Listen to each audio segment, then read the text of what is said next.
কুরআনুল কারীমের সূরা আল আনফালের 2 নং আয়াতে কারিমায় ঘোষণা করলেন, ওয়া ইযা তুলিয়াত আলাইহিম আয়াতুহু যাদাতুহুম ঈমানা।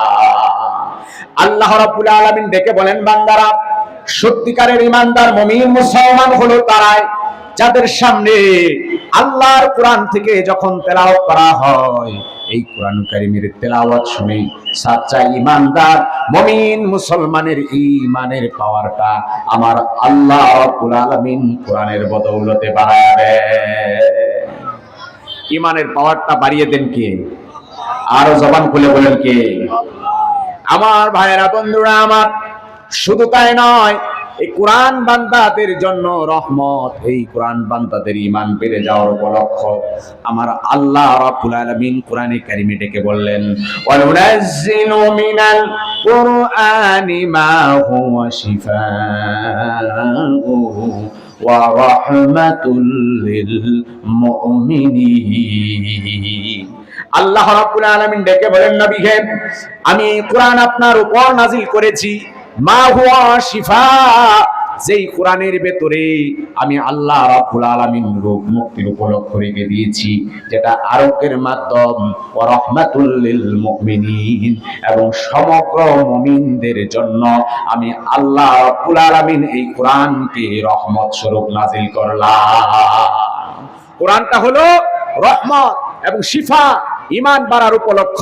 এই কোরআনের কাছে ফিরে আসা দরকার আছে না নাই? কারা কারা আল্লাহর কোরআনের কাছে ফিরে আসতে চান, তুমি হাত তুলে একটু দেখান তো। লিল্লাহে তাকবীর, লিল্লাহে তাকবীর।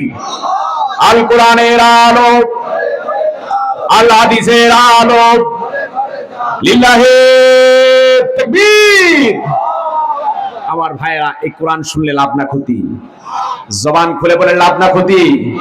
এই কোরআনের কাছে যদি জাতি ফিরে আসতে পারতো, জাতির ঘরে ঘরে যদি কোরআন ঢুকানো যেত, তাহলে ঘরে আর কোনো ধরনের অশান্তি থাকতো না। যদি রাষ্ট্রে এই কোরআনটা প্রতিষ্ঠা করা যেত, রাষ্ট্রের কোথাও আর অশান্তির আগুন দাও দাও করে জ্বলতো না। কথা বলে ঠিক না? আমার ভাইয়েরা, বন্ধুরা আমার, কিন্তু এই কোরআনকে রাষ্ট্রের কোন জায়গায়, এই কোরআনকে সমাজের কোন জায়গায়, এই কোরআনকে ঘরে ঘরে যদি আপনি পৌঁছাতে চান, আমার দেশে মুসলমান নামধারী একটি শ্রেণী আছে যারা কোরআনের বিরুদ্ধে অবস্থান নিতে কুণ্ঠাবোধ করে না। আমার ঘরের সন্তান, আমার দেশের সন্তান আল্লাহর কোরআনের বিরুদ্ধে অবস্থান নিতে দ্বিধা করে না। কথা বলেন ঠিক না? আমার ভাইয়েরা, আজকের এই ওয়াজ মাহফিল থেকে সোচ্চার কণ্ঠে আওয়াজ তুলতে হবে, যারা এই কোরআনের বিপক্ষে অবস্থান নেবে, যারা এই কোরআনের বিরোধিতা করবে, আমরা তাদের বিরুদ্ধে অবস্থান নিতে রাজি আছি। আমার ভাইয়েরা, এই কোরআনের পক্ষে আমরণ থাকতে হবে। কোরআন বিরোধী শত্রুদেরকে, কোরআনের বিপক্ষে যারা অবস্থান নিয়েছে, কোরআনের শত্রু যারা রয়েছে, এদেশের মাটি থেকে তাদেরকে অবাঞ্ছিত ঘোষণা করতে হবে। কোরআন বিরোধীদের বিপক্ষে সেনা উঁচিয়ে দাঁড়াতে হবে, কারণ এদেশ, বাংলাদেশটা আল্লাহর কোরআনের দেশ, এদেশ তাওহীদি জনতার দেশ, এদেশ ইসলাম ও মুসলিম উম্মার দেশ। আমার ভাইরা, এই জন্য কোরআনের পক্ষে থাকবো তো ইনশাআল্লাহ। কোরআনকে যখন আপনি ঘরে ঘরে ঢুকাতে যাইবেন, বাধা বিপদ আছে না নাই? কথা বলেন, আছে না নাই? আল্লাহ বলেন, ইউরিদুনা লিইউতফিউ নূরাল্লাহি বিআফওয়াহিহিম, তারা আল্লাহর কোরআনের আলোটাকে নিভাতে দিতে চায়। আফওয়াহিহিম, মুখের ফুৎকার দিয়া কোরআনের আলো তারা নিভাতে চায়। আল্লাহ বলেন, এই আলো নিভানো যায় না। ওয়াল্লাহু মুতিম্মু নূরিহি, আল্লাহ এই কোরআনের আলোকে ১৫০০ বছর আগে সমুন্নত করেছেন, পূর্ণতা দিয়েছেন। কোরআনের আলো যারা নিভাতে আসবে, তারাই ধ্বংস হবে, তাদের ধ্বংস অনিবার্য। কথা বলে ঠিক না? সুতরাং আমাদেরকে এই কোরআনের পক্ষে থাকা দরকার আছে না নাই? এই কোরআনকে বুকে নিয়ে কোরআনটা ঘরে ঢুকে যাক, কোরআনটা সংসদে পৌঁছে যাক। কারা কারা চান? আল্লাহু আকবার বলে হাত তোলেন। লিল্লাহে তাকবীর, লিল্লাহে তাকবীর। আমার ভাইরা, কোরআনুল কারীমের অন্যতম একটি সূরা, সূরা আল আসর থেকে আপনাদের মাঝে তেলাওয়াত করেছি।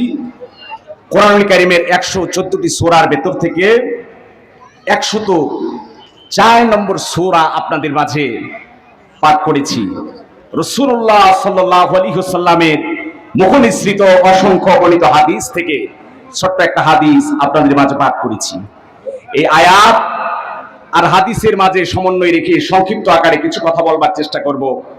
এরপর আমাদের প্রিয় ভাই, আজকে আমরা যার জন্য চাতক পাখির ন্যায় অপেক্ষমান আছি, মুসলিম আলেম দ্বীন, যিনি কুষ্টিয়া ইসলামী বিশ্ববিদ্যালয়ের আল কোরআন এন্ড ইসলামিক স্টাডিজ ডিপার্টমেন্টের আমাদের শ্রদ্ধেয় বড় ভাই, আমাদের 2 ব্যাচ সিনিয়র, উনার উস্তাদ এবং আমার উস্তাদ একই উস্তাদ, উনার যে সাবজেক্ট আমারও সেই একই সাবজেক্ট। আল্লাহ সুবহানাহু ওয়া তাআলা এমন একটি মাহফিলে আল্লাহ কবুল করেছেন, এই জন্য কালিমাতুশ শুকর আদায় করি, বলি আলহামদুলিল্লাহ। সম্মানিত হাজিরিন, এরপর মাগরিবের পর তিনি আসবেন, ততক্ষণ আমি কোরআনুল কারীমের সূরা আল আসর থেকে আলোকপাত করার চেষ্টা করব। আল্লাহ সুবহানাহু ওয়া তাআলা তৌফিক দান করে, সকলে বলে আমিন। সূরাটির নাম সূরা আল আসর, সকলে বলি সূরাটির নাম কি? সূরা আল আসর। এটি কোরআনুল কারীমের 104 নম্বর সূরা। এই সূরাটি মাক্কি সূরা। রাসূলুল্লাহ সাল্লাল্লাহু আলাইহি ওয়াসাল্লামের মাক্কি জীবনে সূরা আসরটি নাজিল হয়েছে। ছোট্ট একটি সূরা। এই সূরা এতটাই ব্যাপক, গোটা কোরআনুল কারীমের ভেতরে যত নির্দেশ রয়েছে, যত তাওহীদের কথা রয়েছে, যত সারমর্ম রয়েছে, যত বিষয়বস্তু রয়েছে, সকল বিষয়বস্তুর সন্নিবেশ আল্লাহ সুবহানাহু ওয়া তাআলা এই সূরা আল আসরের ভিতরে ঘটিয়েছেন, বলি সুবহানাল্লাহ। আমার ভাইয়েরা, বন্ধুরা আমার,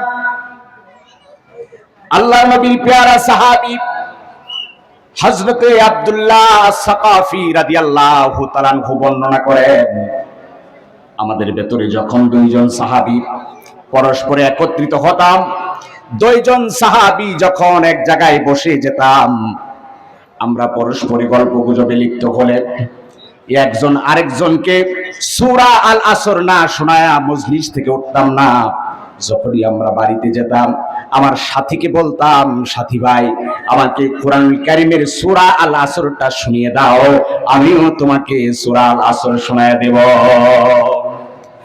আমার ভাইয়েরা, বন্ধুরা আমার, তাফসীর ইবনে কাসীরের বর্ণনা এসেছে, এই সূরা আল আসরটা এতটা তাৎপর্যপূর্ণ একটা সূরা, এতটা গুরুত্বপূর্ণ একটা সূরা, ইমাম শাফি রাহিমাহুল্লাহ বর্ণনা করেন, যদি সমগ্র মানব জাতি যদি এই কোরআনুল কারীমের ছোট্ট এই সূরা আল আসর নিয়ে যদি একটু গবেষণা করত, ইমাম শাফি রাহমাতুল্লাহি আলাইহি বলেন, লাউ তাদাব্বারান নাসু ফি সূরাতিল আসরি, যদি মানুষেরা এই সূরা আল আসর নিয়ে একটু চিন্তা ভাবনা করত, লাওয়াসিয়াতহুম, তাহলে আর গোটা কোরআন পড়ার প্রয়োজন পড়তো না।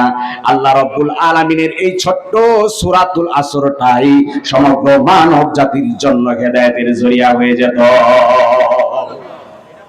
সূরা আল আসর এতটাই তাৎপর্যপূর্ণ সূরা, সমগ্র কোরআনের সব বিষয়বস্তু আল্লাহ সুবহানাহু ওয়া তাআলা এই সূরা আসরের ভিতরে রেখে দিয়েছেন, বলি সুবহানাল্লাহ। এই সূরায় 3টি আয়াত রয়েছে। কয়টি আয়াত আছে? 3টি আয়াত রয়েছে। এবং এই সূরার ভিতরে শব্দ সংখ্যা আছে 14টি। শব্দ আছে কয়টা?